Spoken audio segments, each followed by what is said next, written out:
Hafferen, are you sure? At a fancy restaurant, the CEO glared at me with a frown. Can't blame him. This blind date set up by my college professor, Mr. Smith, was between me, a high school grad who's an average employee, and the CEO's daughter. A pair that totally doesn't match. But the moment I entered the room, she declared, "I've chosen him." The reason she chose me is that she knows my secret. My name is Kevin Thompson. I live in New York and I'm 34. Currently working in sales at a construction company. Day in and day out, it's just commuting between home and work. I don't have friends to hang out casually with. To outsiders, my life might seem utterly dull, uninteresting, and monotonous. But for me, it's comforting. A life of solitude, free from interference, affecting no one. That's what I chose for myself. As I got home, my cell phone rang right on cue. The name displayed was terribly nostalgic. Hello? The caller was my college professor, Mr. Smith. As soon as I answered, his lethargic tone, always so vivid in my mind, began the conversation. Wanna try blind dating? What are you talking about? Are you drunk or something? Well, I might have had a drink or two. But I'm dead serious. So about the date. Wait. I haven't agreed to anything yet. Stubborn as always. It's just 2 hours of your long life ahead. 2 hours won't hurt, right? 2 hours might not hurt, but you know, right? I've decided to stay single for the rest of my life. Okay, then. Let's just grab coffee next weekend and talk then. Let's say 1 p.m. at our usual cafe. The call ended abruptly, and I dived into bed, exasperated. Mr. Smith was never the meddlesome type. In fact, he seemed the least interested in others. It was hard to believe such a person would suggest a blind date for me. Could it be someone who found out my secret and got close to Mr. Smith? I've always had the bad habit of overthinking about others. No matter how much I ponder, I can never truly guess someone's true intentions. After taking a shower, I had a sandwich I bought from a convenience store and watched some celebrities on TV, living lives opposite to mine. The room was filled with laughter. Of course, none of it was mine. I arrived at the meeting place way earlier than the scheduled time, and as always, Mr. Smith was already seated. I thought I'd be the first one here today. Too bad for you. I've been here since it opened, had some documents to work on. When a familiar waitress came to us, Mr. Smith closed his laptop. Coffee for me and a BLT sandwich, please. Can I have another cup of coffee too? The waitress nodded. This is already my 5th drink of the day, Mr. Smith said with a proud smile, though there was a calic in his hair. His thick glasses were smidged with fingerprints, and there were small lint balls on his sweater, giving him the same old plain look. I won't be attending the blind date, just so you know. You could at least ask me who she is. You're not telling me it's one of your students, right? Mr. Smith almost spat out his coffee. I met her at a conference. She's quite a beauty. Probably too good for plain old you though. Plain? Both sides feel frustrated that we have the same impression. So, who is she? Mr. Smith took a sip of his coffee and scratched his head. Clearing his throat slightly, he said, well, she has a lie, just like you. I felt a pang in my heart at the mention of the word lie. Yes, I have a certain lie about myself that I was aware of. Just because we're alike doesn't mean we're compatible. Well, you won't know unless you meet her. By the way, I haven't mentioned anything about you to her.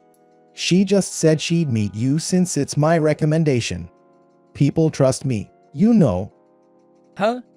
So, the stage has been set for everyone except me. Still, there's no way a CEO's daughter would be interested in an employee with no title like me. Besides, her parents are bound to object to my lie-laden life. Regardless, I decided to meet her in my usual suit. I had always thought that the answers to life's choices were predetermined. Mr. Smith had chosen a very upscale restaurant for the meeting. Apparently, that's where she wanted it to be, Welcome, right this way. said a graceful hostess. When I entered the room, I was left speechless by the stunning beauty seated before me. The word ephemeral perfectly described her. She has a delicate and porcelain white complexion, with a hint of melancholy in her downcast eyes. Her fine hair, almost too translucent, catches a gentle light from the sun. Are you Thompson? A deep voice snapped me back to reality. Distracted by the beauty, I hadn't noticed, but standing next to her was a well-built man with dark skin, furrowing his brow and glaring at me. Must be his father. Dad, please, you're scaring him, pleaded Catherine. Her voice was as beautiful as she was, and I felt a warm flush spread over me. I heard it was your trusted professor's recommendation, so I agreed, but this won't work. I can introduce someone much better than this plain guy. No, Dad, I've made up my mind. I'm choosing him. What? Mr. Smith, her father, and I all exclaimed in unison. Is she out of her mind? We've only met a few minutes ago and haven't even introduced ourselves, and she wants to be with me? I don't know if she is rebellious or what, but don't want to be dragged into complicated affairs. Are you sure, Catherine? She silently nodded. Enough of this nonsense. Her father grumbled. Well, how about we start with introductions? Okay, said Mr. Smith, trying to break the awkward atmosphere, pulling on my arm to have me sit next to him. Once again, this is Kevin Thompson. Mr. Smith started the introduction in a lively manner, so I reached out to shake her hand. Ms. Catherine Miller is giving me a friendly smile, but the gentleman next to her, Mr. James Miller, looks like he's ready to jump at any moment. It's needless to say that the contrasting attitudes of the two are causing some tension. Usually, I work as a salesman at a construction company. How's your performance? Well, average, I guess. The CEO chuckled derisively. For an average Joe from a small company to think of marrying my daughter, you've got guts. Well, I didn't exactly. I continued in my mind, I'm not really trying to marry her, though. Catherine, you see now, this guy doesn't seem to have the ambition to rise up. I can't allow you to marry someone like that. What a waste of time. All this talk of marriage. Isn't it moving a bit fast? I thought blind dates were about starting as friends and then maybe dating. It seems like it's either all or nothing here. Haven't you noticed yet, Dad? What? Catherine let out a soft sigh and said, Your maiden name was Johnson, right? Mr. Johnson Kevin. As soon as that name was mentioned, the CEO's face turned pale. I, too, felt a mix of nostalgia and dark emotions at the sound of that old name. Johnson. You mean Kevin Johnson? Sweat trickled down the forehead of the stunned CEO. The moment I saw you, I felt warmth in my chest. I recognized traces of the past in your face. I wanted to see you again. She looked at Mr. Smith with tears in her eyes. Mr. Smith, were you aware of this? Well, I guess it's half and half. I did feel like you and him might get along when I heard your story. The CEO keeps staring at me wide-eyed as always. It feels like his mind is somewhere far off, not so much looking at a person of this world, but as if he's witnessing a deity he once believed in appearing right before him. She asked, could we talk in private for a moment? Of course, Mr. Smith replied. As soon as we left the room, she held my hand. With teary eyes, I'm so happy to see you again. I'm sorry, have we met before? Oh, right, of course. Catherine sadly let go of my hand. No matter how much I try to recall, I just can't seem to remember meeting her before. Yet, I'm certain that Catherine and I had met somewhere in the past. It's clear from the way she acts. It's a story from when I was very young. Back then, I struggled a lot. Every day I had to meet my parents' expectations or face their disappointment. But I was just an ordinary person. Though, it all came back to me when I heard her words. It was at a kindergarten. There was always this girl, dressed in high-end brands, always sulking. The teachers were always at their wits' end with her. I didn't really want to get close to her, but one day, I had trouble with a problem and ended up leaving late. As I was packing my things, she spoke from behind. We are ordinary people, but we have a hard time. I turned around and there she was, the girl I didn't like. We're not the same, you and I? I hurriedly packed and tried to leave, but she blocked my way. We're both pitiable. I was left speechless. Her words kept ringing in my ears even after I got home, turning my emotions upside down. Average. In my world, that was the worst thing to be called. I was born in a very average family. It all started with a test handed out at school. Young me solved it and submitted it. Little did I know, that would be the first step to the downfall of my life. A test I solved without much thought. A week later, the school teacher called and told me my IQ was significantly higher than other kids. Taking his words to heart, my elated parents put me in a class in the gifted program. Being the eldest of 3 siblings, the pressure was immense. But deep down, I knew the truth. I was just an average Joe. Just an ordinary kid, and I wasn't even good at studying. Yet every morning would come, and with it, another day of playing the genius began. I desperately clung to that genius title, all to not let my parents down. I would even scratch the back of my hand with the tip of a pen when I was too sleepy. Being average meant I had to put in multiple times the effort to maintain my genius facade. It was tough, wasn't it? For both you and me.